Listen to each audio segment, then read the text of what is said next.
सभे मगहिया भाई बहन के भुलेटन काका के राम राम आथिन मगहिया खबर में सुनथिन देश दुनिया के खबर। रंग त्योहार के पर्व होली आज अपने सभी के होली के ढेर सारा बधाई।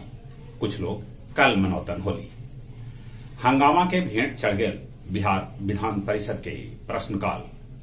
पूर्व मुख्यमंत्री राबड़ी देवी बेल में जाके दिलन धरना। डीआरडीओ 45 दिन में बना दिलक बहुमंजिला इमारत। अब हर मेडिकल कॉलेज में 10 गो कैंसर बेड के व्यवस्था रहा।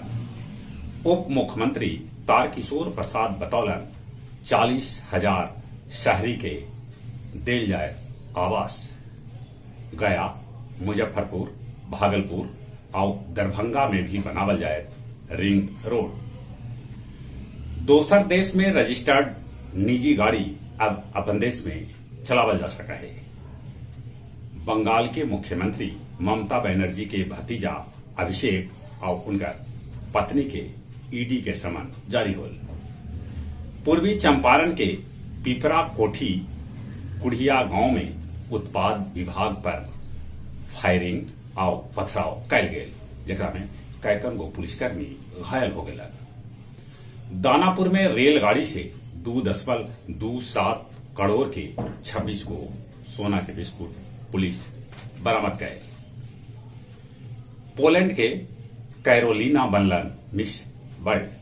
भारत के मनसा 11वां स्थान पर रहलन। रूस यूक्रेन के बीच लड़ाई के आज 23वां दिन है। यूक्रेन साफ साफ कह दिलक है ओकरा आत्मसमर्पण के विकल्प एकदम न स्वीकार है।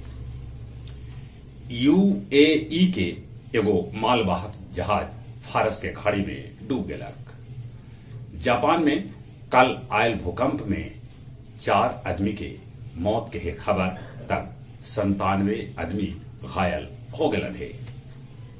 नेपाल से भारतीय सीमा में घुसई 2 गो उज्बेकिस्तान के महिला के पुलिस गिरफ्तार कर लेलक। भीड़ के देखैत गया रेलवे स्टेशन पर अतिरिक्त टिकट काउंटर खोलल गेल।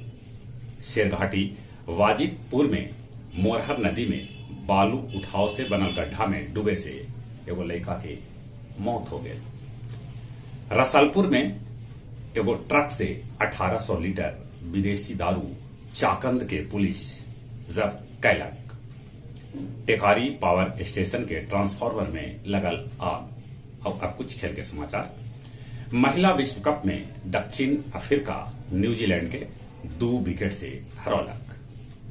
वेस्ट इंडीज के खिलाफ इंग्लैंड के कप्तान जॉन रूट जर्डन 25वां शतक। राफेल नाडाल लगातार 18 बेर जीत हासिल कैलन। दृष्टिहीन T20 सीरीज में भारत बांग्लादेश के हरैलक।